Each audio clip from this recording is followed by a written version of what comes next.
الحمد لله رب العالمين والصلاة والسلام على سيد الأنبياء والمرسلين وعلى آله وأصحابه أجمعين. أما بعد، رب اشرح لي صدري ويسر لي أمري واحلل عقدة من لساني يفقهوا قولي. اللهم رب زدني علما سبحانك لا علم لنا إلا ما علمتنا إنك أنت العليم الحكيم. قال الله تعالى: أعوذ بالله من الشيطان الرجيم. بسم الله الرحمن الرحيم. فمن كان يرجو لقاء ربه فليعمل عملا صالحا ولا يشرك بعبادة ربه أحدا. ہر مسلمان، ہر مومن اس بات پر یقین رکھتا ہے کہ اس نے اس دنیا سے جانا ہے اور قیامت کے دن اپنے رب کے حضور پیش ہونا ہے. ہم میں سے ہر ایک نے اپنے رب سے ملاقات کرنی.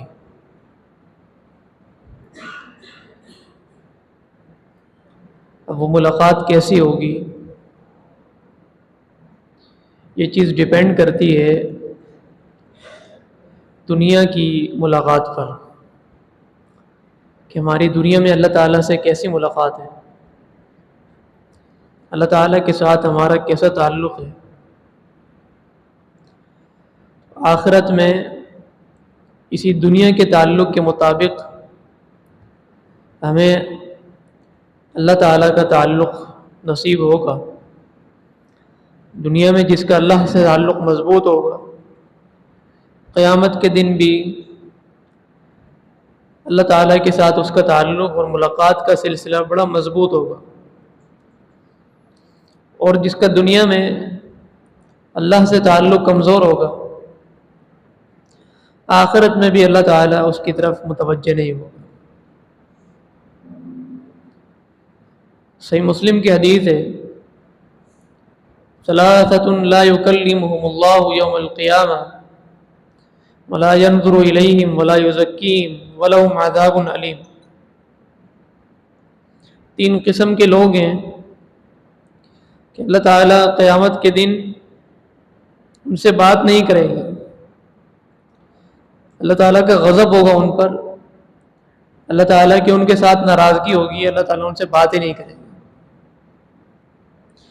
ولا ينظر الیہم، ان کی طرف دیکھے گا بھی نہیں. ولا یزکیہم، ان کو پاک بھی نہیں کرے گا. ولہم عذاب علیم، ان کے لیے دردناک عذاب ہوگا. تو اس طرح کئی اعمال بتائے گئے ہیں. اس حدیث میں 3 اعمال کا ذکر ہے، ان میں سے ایک المسبل ازارہ، وہ بندہ جو اپنی تہبند کو، شلوار کو ٹخنوں سے نیچے لٹکاتا ہے. نمبر 2 المنان، وہ بندہ جو کسی پر احسان کر کے اس احسان کو جتلاتا ہے. اور ایک روایت میں شیخ زان، زانی بوڑھا، خواہش ختم ہو چکی ہے، جسم ساتھ نہیں دے رہا، پھر بھی زنا کی طرف مائل ہے. انہیں تو یہ چاہیے تھا کہ اس عمر میں اللہ سے توبہ کرتا، استغفار کرتا اور اپنی زندگی کی گناہوں پر نادم ہو کر اللہ کے حضور ان کو بخشوا لیتا. لیکن اس عمر کے اندر بھی اس کی خواہشات کا یہ عالم ہے کہ یہ اپنے آپ کو زنا کے راستے پر لگائے ہوئے ہے. تو بوڑھے زانی سے بھی اللہ تعالیٰ قیامت کے دن بات نہیں کرے گا. اسی طرح قرآن کریم میں ایک بات بیان ہوئی ہے کہ جو لوگ اللہ تعالیٰ کی آیات کو چھپاتے ہیں، علم موجود ہے، جان بوجھ کر چھپاتے ہیں، اللہ تعالیٰ ان سے بھی بات نہیں کرے گا. تو ہماری دنیا میں اللہ سے جیسا تعلق ہے، قیامت کے دن اللہ تعالیٰ کا ہمارا ویسا تعلق.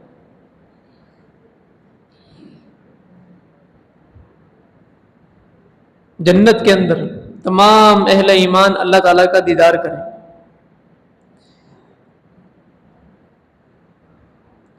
جب اہل جنت سے کہا جائے گا، اللہ تعالیٰ اعلان کرے گا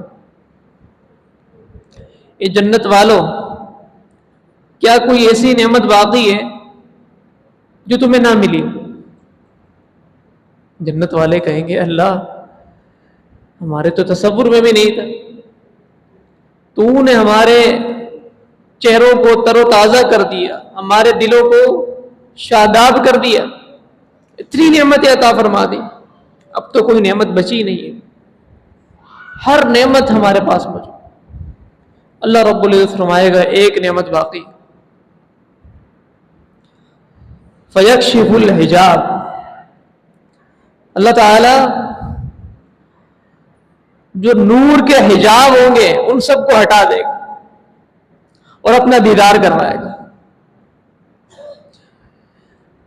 اہل جنت اللہ تعالیٰ کے دیدار کے بعد جنت کی ساری نعمتوں کو بھول جائے گی، ہر نعمت کو بھول جائے گی۔ یہ مطلوب ہے، یہ سب سے بڑا مطلوب ہے ہمارے دنیا کے اندر آنے کا، کہ ہم اللہ کو راضی کر لیں اور اس قابل ہو جائیں کہ اللہ تعالیٰ کو دیکھ سکیں۔ دنیا کے اندر ہم دیکھ نہیں سکتے اللہ کو، لیکن وہ کیفیت پیدا کر سکتے ہیں کہ گویا ہم دیکھ رہے ہیں۔ اپنی عبادت کے اندر ایسی خوبی پیدا کریں ہم کہ گویا ہم اپنے رب کے سامنے حاضر ہیں، اپنے رب سے محبت کرتے ہیں اور اس کا خوف بھی دل میں رکھتے ہیں، اور اس کو اگر ہم نے راضی کر لیا تو وہ رب جس نے اپنی تجلی کو، اپنے وجود کو ہم سے مخفی رکھا ہے، ہمیں دنیا کے اندر ایسی آنکھ نہیں دی کہ اپنے اس عظیم رب العالمین کو دیکھ سکیں، لیکن ہم ایسے عمل کریں گے کہ جس سے اللہ راضی ہوگا تو قیامت کے دن جنت کے اندر ہم اپنے رب کو دیکھ سکیں۔ سلف صالحین میں سے کسی کا قول ہے کہ جب میری خواہش ہوتی ہے کہ میں اپنے رب سے بات کروں، اپنے رب سے ہم کلام ہوں، تو میں نماز پڑھتا ہوں۔ یہ نماز اپنے رب سے بات چیت، پوری نماز۔ جبریل علیہ السلام اللہ کے نبی کے پاس تشریف لائے انسانی صورت میں، صحیح مسلم کے اندر تفصیل موجود ہے اور صحیح بخاری میں اختصار ہے۔ صحابہ کرام کہتے ہیں ہم بیٹھے ہوئے تھے، دور دراز سے ایک بندہ ہے، شائر الراس، سر کے بال بکھرے ہوئے ہیں، چہرے پر غبار ہے، اور ایسا لگتا بھی نہیں کہ سفر سے آیا، لیکن ہم میں سے کوئی جانتا بھی نہیں۔ اگر یہ دور سے آیا ہوتا تو سفر کے آثار ہونے چاہیے، کچھ سامان ومان ساتھ ہو، نہیں تنہا ہے، اکیلا، کچھ بھی نہیں۔ اور اگر یہاں کے تو ہم جانتے نہیں، کوئی بھی نہیں جانتا ان کو۔ بہرحال وہ آئے، اللہ کے نبی علیہ السلام کے سامنے دو زانو ہو کر بیٹھ گئے اور فرمایا یا محمد، اے محمد صلی اللہ علیہ وسلم۔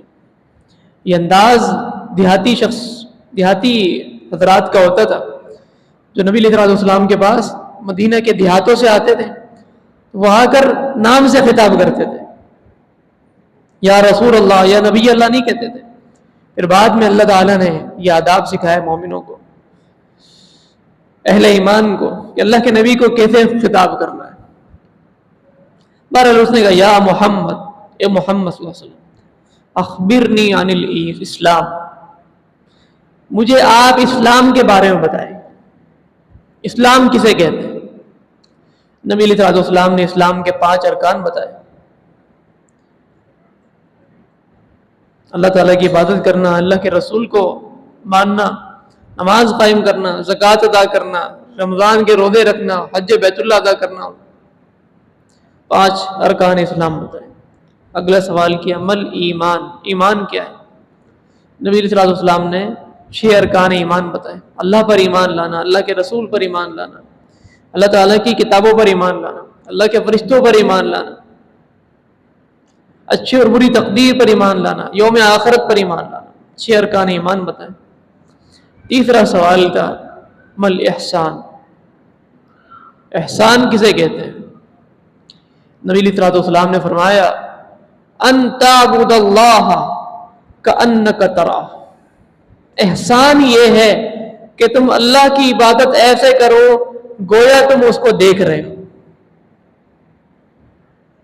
اللہ کی عبادت ایسے کرو جیسے کسی کو دیکھ رہے ہوتے ہیں ہم، تو کسے متوجہ ہو کر بات کر رہے ہوتے ہیں، اپنی پوری توجہ پورا ذہن ہمارا اگلے کے ساتھ ہوتا ہے کہ ہم اس سے بات چیت کر رہے ہیں، جو وہ کہتے ہیں ہم اس کو سنتے ہیں، اپنی بات کر رہے ہیں تو ہمارا پورا دھیان ہوتا ہے.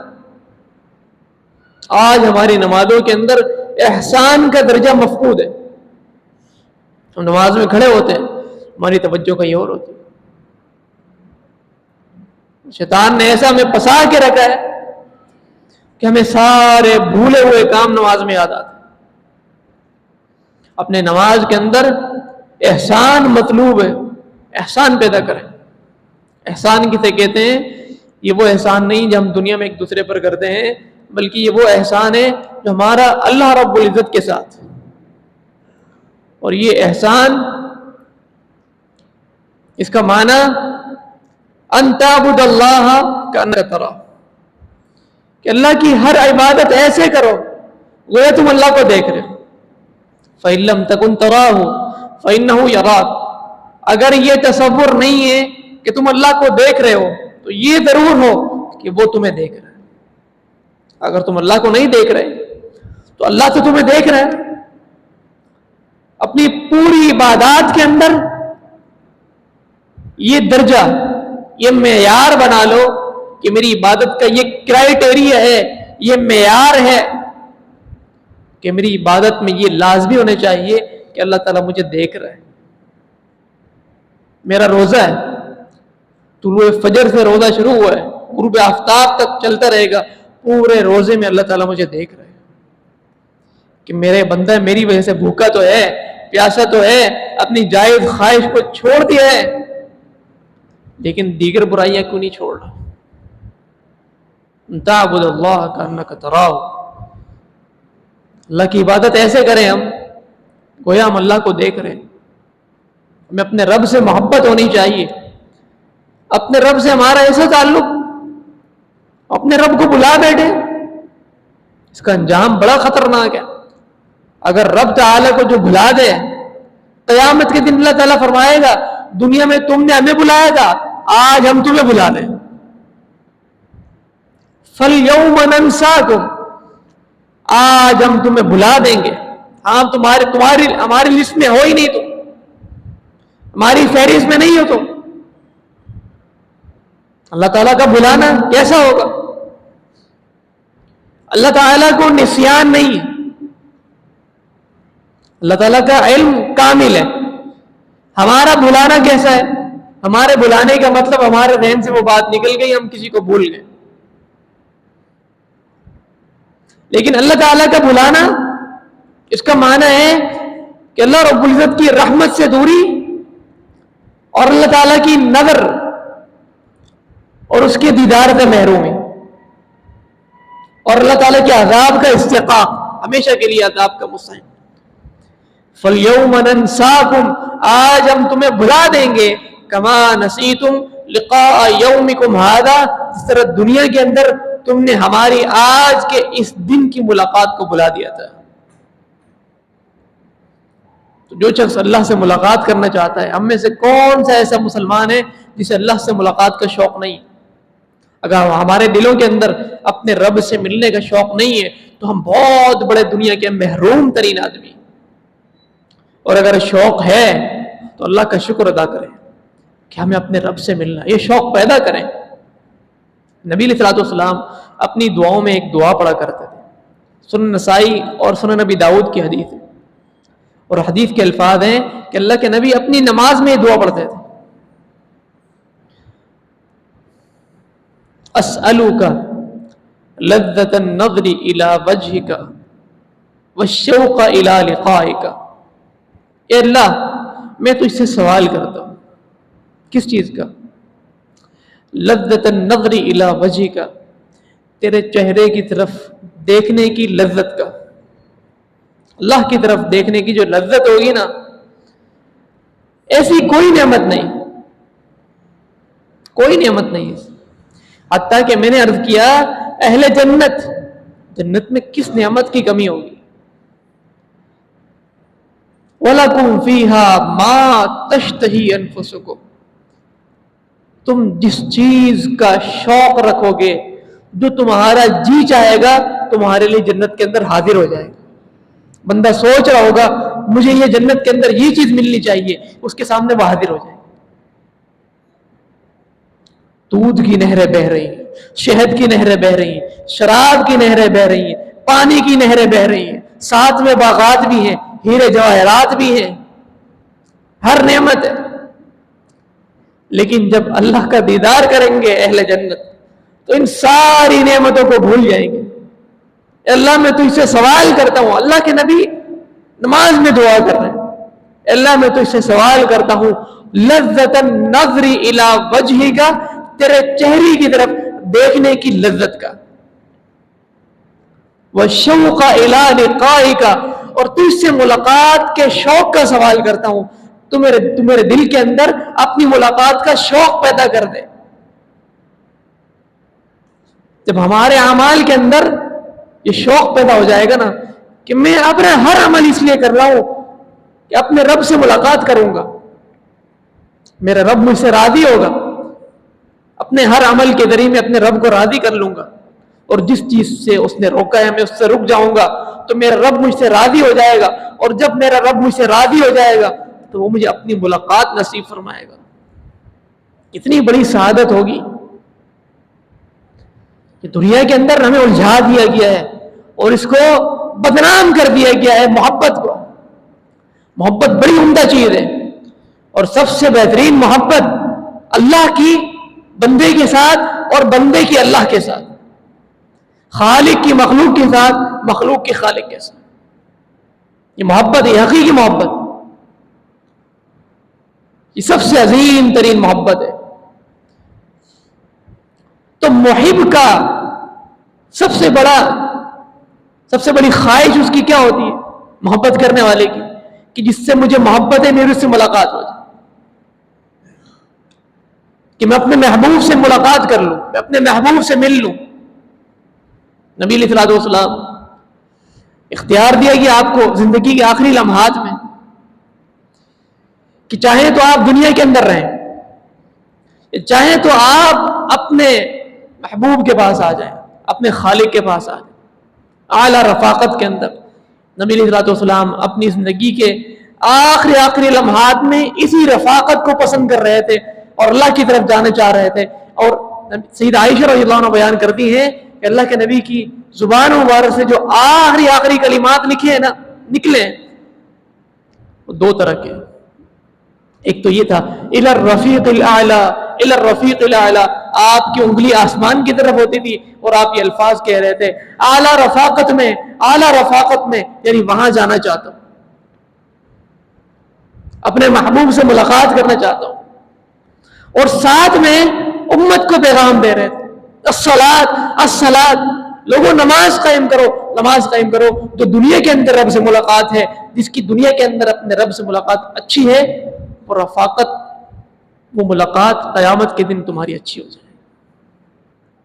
یہ دو پیغام دیے اللہ کے نبی نے دنیا سے جاتے جاتے.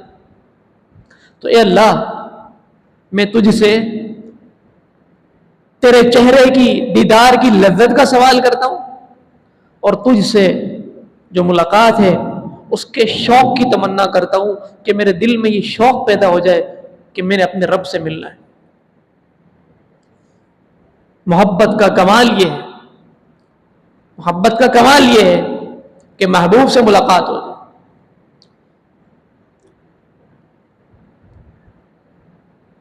سیدہ عائشہ رضی اللہ تعالی عنہ نے ایک حدیث جب نبی علیہ الصلوۃ والسلام کی زبانی سنی، یہ آخری بات کرتے ہیں پھر انشاءاللہ بات کو ختم کرتے ہیں. صحیح مسلم کی حدیث، نبی علیہ الصلوۃ والسلام نے ایک بات ارشاد فرمایا من احب لقاء اللہ احب اللہ لقاءہ ومن کرہ لقاء اللہ کرہ اللہ لقاءہ. جو اللہ تعالی سے ملاقات کرنا پسند کرتا ہے، اللہ بھی اس سے ملاقات کرنا پسند کرتا ہے. اور جو اللہ سے ملاقات ناپسند کرتا ہے اللہ بھی اس سے ملنا ناپسند کرتا ہے۔ سید عائشہ رضی اللہ تعالی عنہ نے سوال کیا، اللہ کے رسول اکراہیت الموت، کیا اس ملاقات سے مراد موت ہے کہ موت کے بعد اللہ سے ملنا؟ فکلنا نکرہ الموت، ہر بندہ ہی اللہ سے ملنا چاہتا ہے، لیکن موت کو ہر بندہ ناپسند کرتا ہے فطری طور پر۔ طبی طور پر کوئی بھی نہیں چاہتا کہ میں دنیا سے چلے جاؤں، مر جاؤں، طبی طور پر۔ ہاں اس کا ایمان ہوتا ہے کہ میں نے دنیا سے جانا ہے، اس کا ایمان ہے، لیکن ایک فطری طور پر ناپسند کرتا ہے بندہ کہ میں مر جاؤں۔ تو کیا یہ موت کی ناپسندیدگی مراد ہے؟ یہ تو ہر بندے کے اندر ہوتی ہے۔ اللہ کے نبی نے فرمایا نہیں، یہ مراد نہیں، بلکہ بات یہ ہے وَلَكِنَّ الْمُؤْمِنَ إِذَا حَضَرَهُ الْمَوْتُ بُشِّرَ بِرِضْوَانِ اللَّهِ وَرَحْمَتِهِ، لیکن بات یہ ہے جب مومن کی موت کا وقت قریب آتا ہے نا تو اللہ تعالیٰ کی طرف سے اللہ کی رضا کا اور اللہ کی رحمت کا پروانہ اس کے لیے جاری ہو جاتا ہے۔ اس کو خوشخبری دے دی جاتی ہے کہ اللہ تعالیٰ تجھ سے راضی اور تجھ پر اللہ کی رحمت ہے۔ فَحِينَئِذٍ أَحَبَّ اللَّهُ لِقَاءَهُ، تو اس موقع پر یہ بندہ اللہ سے ملنا پسند کرتا ہے، اور اللہ تعالیٰ بھی اپنے اس بندے سے ملنا پسند کرتا ہے کہ جلد از جلد اسے موت آئے اور یہ میرا نیک بندہ میرے پاس آ جائے۔ اس کے لیے آسمان کے دروازے کھل جاتے ہیں۔ جب یہ روح اوپر جاتی ہے تو فرشتے، سارے فرشتے اس کو سلام کرتے ہیں اور کہتے ہیں کہ نیک روح کی خوش آمدید ہو۔ آسمان کے دروازے کھولے جاتے ہیں، اس کو مرحبا کہا جاتا ہے۔ اور جو منافق ہوتا ہے جب اس پر موت کے لمحات قریب آتے ہیں تو بشر بعذاب اللہ، اللہ کے عذاب کی نوید اس کو دی جاتی ہے کہ تمہارے لیے اللہ کا عذاب ہے۔ فحینئذ یکرہ لقاء اللہ، اس موقع پر یہ بندہ اللہ سے ملنا پسند نہیں کر رہا ہوتا۔ اپنی پوری زندگی اس کے سامنے ہوتی ہے کہ میں نے یہ جرائم کیے، میں کس منہ سے اپنے رب سے ملوں گا؟ ناپسند کرتا ہے کہ نہیں ابھی میرے پر موت نہ آئے، کاش ابھی توبہ کا موقع مل جائے، لیکن اب اس پر غرغرہ طاری ہو چکا ہوتا ہے، موت کے لمحات آ چکے ہوتے ہیں اور موت کے لمحات کے آتے ہی توبہ کا دروازہ بند ہو چکا۔ تو یہ بندہ اللہ سے ملنا ناپسند کرتا ہے، اللہ تعالیٰ بھی پھر اس پر اپنی پھٹکار نازل کرتا ہے اور اس سے اللہ تعالیٰ ملنا نہیں چاہتا۔ یہ آسمان کی طرف اس روح کو لے کر جایا جاتا ہے، آسمان کے دروازے بند کر دیے جاتے ہیں اور حکم آتا ہے اس کو دوبارہ دنیا میں لے جاؤ۔ اس کی قبر کے اندر اس کی روح کو دوبارہ لایا جاتا ہے اور وہاں پر اس کی قبر کے اندر جہنم کے عذاب کا سلسلہ شروع ہو جاتا ہے۔ جہنم کی کھڑکی کھول دی جاتی ہے، جہنم کا بچھونا بچھا دیا جاتا ہے، اور وَيُضْرَبُ بِمَطَارِقَ مِنْ حَدِيدٍ، لوہے کا ایک کوڑا ایک فرشتہ لے کر آتا ہے، اس کوڑے کے ذریعے اس کو مارتا ہے، اس کو ضرب لگائی جاتی ہے۔ فَيَسْمَعُ، اس چیخ کو، اس کوڑے کے پڑنے کی وجہ سے اس کی چیخ نکلتی ہے، اور ایسی چیخ ہوتی ہے کہ دنیا کی ہر چیز اس چیخ کو سنتی ہے سوائے انسان اور جنات کے، الا الثقلین، انسان اور جن کے علاوہ دنیا کی ہر مخلوق اس چیخ کو سنتی ہے، اتنی سخت اس کی چیخ ہوتی ہے۔ تو اللہ سے ملاقات لازمی ہونی ہے، ہم میں سے ہر ایک کی ہونی۔ فمن کان یرجو لقاء ربہ، میں نے جو شروع میں آیت آپ کے سامنے پیش کی کہ جو شخص اپنے رب سے ملاقات چاہتا ہے، اپنے رب سے ملاقات کی امید رکھتا ہے، فَلْيَعْمَلْ عَمَلًا صَالِحًا، اسے چاہیے کہ اچھے عمل کر لے، اس دنیا کے اندر اچھے عمل کریں۔ وَلَا يُشْرِكْ بِعِبَادَةِ رَبِّهِ أَحَدًا، اپنے رب کے ساتھ اس کی عبادت کے اندر کسی کو شریک نہ کرے۔ اللہ تعالیٰ کو شراکت بہت ناپسند ہے، اور اللہ کے ہاں سب سے بڑا جرم یہ ہے کہ بندہ اللہ کے ساتھ کسی کو شریک ٹھہرا لے۔ اپنا عقیدہ صحیح کرے اور اپنا عمل صحیح کرے۔ جب عقیدہ صحیح ہو جائے، عمل صحیح ہو جائے، تو اللہ تعالیٰ کے ساتھ بندے کی ملاقات بہت اچھی ہوگی۔ اللہ تعالیٰ ہماری آخرت میں اپنے رب سے ملاقات اچھی کر دے اور اس کے لیے تیاری کی توفیق عطا فرمائے۔ اقول قولی هذا واستغفر الله لي ولكم واخر دعوانا الحمد لله.